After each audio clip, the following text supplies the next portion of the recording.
क्या लग रहा है, जिस तरीके से इंडियन स्पिनर्स ने पूरी तरीके से डोमिनेट किया है इस मुकाबले में, क्या कहना चाहेंगे?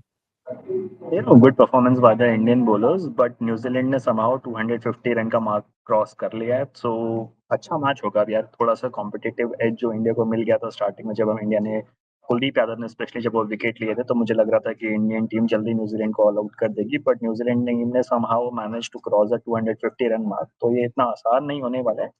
तो एक इंटरेस्टिंग मैच होगा यार। सेकंड हाफ के लिए स्टेज सेट है कि एक अच्छा रन चेज देखने को मिल सकता है, और न्यूजीलैंड के पास भी मौका होगा कि वो भी अपने आप को बैक करेंगे इस मैच में, कि अभी भी वो गेम पे बने हुए हैं डिस्पाइट उनका जो एक कोलैप्स हुआ था स्टार्टिंग में, जो शुरुआत के बाद। तो अभी भी मुझे लगता है कि ये गेम बराबर है। इट्स नॉट दैट इंडिया बहुत आगे है या न्यूजीलैंड बहुत आगे है। I will still see that it's a 55-45 game in India's favour, because India का क्योंकि एक्सपीरियंस है दुबई में खेलने का, 4 मैचेस में से 3 यहाँ पे रन चेज करते हुए जीते हैं, और लास्ट मैच में 265 का रन चेज किया था ऑस्ट्रेलिया के against। तो वो थोड़ा सा कॉन्फिडेंस देगा। फाइनल का प्रेशर एक अलग चीज होता है, और न्यूजीलैंड भी आपके पास अच्छे क्वालिटी स्पिनर्स है, इसलिए न्यूजीलैंड के पास भी थोड़ा सा मौका है। तो 55-45 for me at this point, this game stands.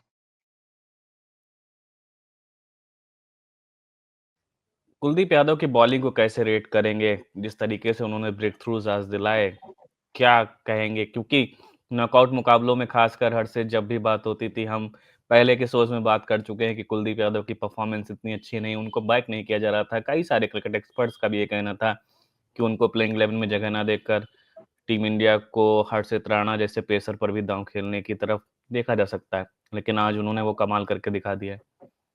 नहीं, कुलदीप यादव देखिए, मैंने आपसे पहले भी कहा था कुलदीप यादव एक क्वालिटी बॉलर है, और उन्होंने आज अपने स्पेल की पहली गेंद पे जिस तरह सचिन रविंद्र को बोल्ड किया और मैच वहां से बदल दिया इंडिया के फेवर में, वो दिखाता है उनकी क्वालिटी कितने बड़े वो बॉलर हैं।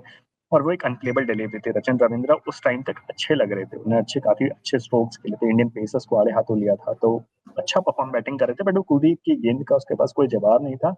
और अगर आप कुलदीप का विकेट देखें, दूसरा विकेट फिर उन्होंने केन विलियमसन को आउट किया। और हमने प्री मैच शो में कल भी बात करी थी, आज प्री मैच शो में भी बात करी कि रचिन रविंद्र और केन विलियमसन इस न्यूजीलैंड टीम के लिए दो की बैटर्स थे, बिकॉज पिछले मैच में देखिए उन्होंने सेंचुरी भी बनाया था। तो की बैटर्स और दोनों को ही अपने पहले 2 ओवर में आउट कर देना, तो कुलदीप ने वहां गेम बना दिया। और कुलदीप का परफॉर्मेंस बाकी भी आज, बाकी के जो पूरे स्पेल में उनको विकेट नहीं मिला, बट बॉलिंग काफी अच्छी करी। तो वही होता है कि बड़ा मैच का प्लेयर वही होता है कि 1-2 मैचेस खराब चले जाने के बाद जब उन्हें बैक कर दे और बड़े मौकों में हम आपको परफॉर्मेंस करके देते हैं। तो कुलदीप यादव ने आज वही परफॉर्मेंस करके दिखाया, और अपने जितने भी उनके क्रिटिक्स थे, जितने भी उन लोग उनकी प्लेस पे क्वेश्चन मार्क कर रहे थे, उनको एक जवाब दिया है कि परफॉर्मेंस बोलती है। और मैं तो मतलब अभी भी यार वो रचिन रविंद्र का जो डिसमिसल था, अभी भी I am still in on off that dismissal की क्या बोल डाला था, क्या विकेट था वो। तो very impressed with this performance today. Akash भाई, आप क्या कहेंगे? कुलदीप यादव की बॉलिंग को कैसे रेट करना चाहेंगे, जिस तरीके से आज बेहतरीन बॉलिंग का प्रदर्शन किया है उन्होंने? देखिए, कुलदीप यादव का तो मैं हमेशा से पर्सनली फैन रहा हूँ, और जिस तरीके की आज उन्होंने परफॉर्मेंस दी है विद द बॉल, 10 ओवर में 2 विकेट, 40 रन, 4 की इकोनॉमी। इससे पहले हम बात कर रहे थे कि कुलदीप यादव मिडिल ओवर्स में उतने इफेक्टिव नहीं होते हैं, उनका एवरेज बहुत ज्यादा रहता है। आज मिडिल ओवर शुरू हुए, 10वें ओवर के बाद जैसे ही वो अटैक पे आए, उन्होंने आपको एक ब्रेक थ्रू दिलाया। तो और जैसे उन्होंने न्यूजीलैंड को शुरुआती झटके दिए, इंटेंशन क्लियर था कुलदीप यादव का कि बॉस बहुत हो गया, एक आईसीसी टूर्नामेंट के फाइनल में अच्छी परफॉर्मेंस देनी है, and he literally meant that. उन्होंने किया वो काम, और जिसका खामियाजा हमें मिडिल ओवर्स में हमने देखा न्यूजीलैंड ने किस तरीके से उस चीज की भरपाई की। आप डेरिल मिचेल की इनिंग्स देखिए, 101 गेंद खेल गए हैं, वो खाली उनके नाम पे 63 रन ही है। तो ये दर्शाता है कि जो प्रेशर हमारे स्पिनर्स ने स्टार्टिंग से बनाए रखा, वरुण चक्रवर्ती और कुलदीप यादव ने जो मिलकर इस न्यूजीलैंड बैटिंग पे नकेल कसी है, उसका खामियाजा उनको भुगतना पड़ा मिडिल ओवर्स में।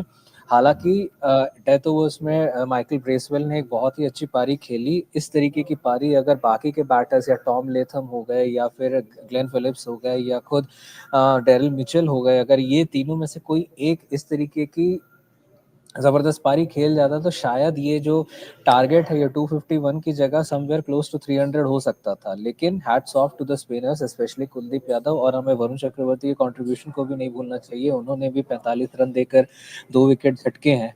तो वही बात है कि जो 4 स्पिनर्स पे इतनी चर्चा हो रही थी पिछले कई दिनों से, आज यहाँ पे भी इंडिया का वो पासा जो है वो ना जो दाव इन्होंने लगाया था वो खाली नहीं गया, तो विच मींस अब देखते हैं बैटर्स क्या करते हैं सेकंड इनिंग्स में।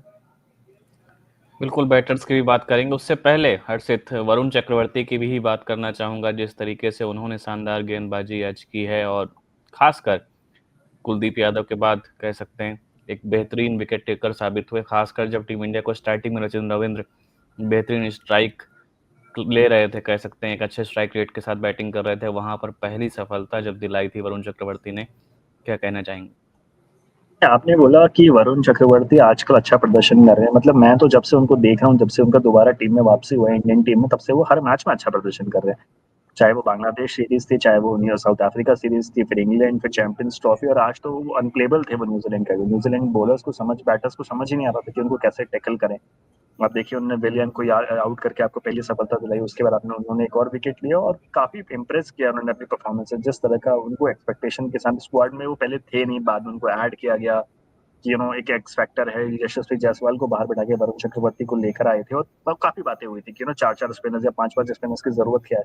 बट वरुण चक्रवर्ती ने अपने परफॉर्मेंस से दिखाया कि क्यों उनको टीम में लेकर आए थे, और जिस रोल के लिए उनको लेकर आए थे वो रोल उन्होंने बखूबी निभाया। 9 विकेटें उनके नाम इस चैंपियंस ट्रॉफी में, और सिर्फ 3 मैचेस में। तो ये दिखाता है कि कितने वो कैपेबल बॉलर हैं और काफी इंपॉर्टेंट था। और देखिए यार, क्या होता है ना कि हम बैटिंग पार्टनरशिप्स की बात करते हैं, बट बॉलिंग में भी पार्टनरशिप उतनी जरूरी होती है। और जिस तरह से कुलदीप के साथ उन्होंने पार्टनरशिप फॉर्म करके मिडिल ओवर्स में न्यूजीलैंड के बैटर्स को रन बनाने ही नहीं दिए, दैट शोज की उनकी इंपॉर्टेंस कितनी थी इस मैच में।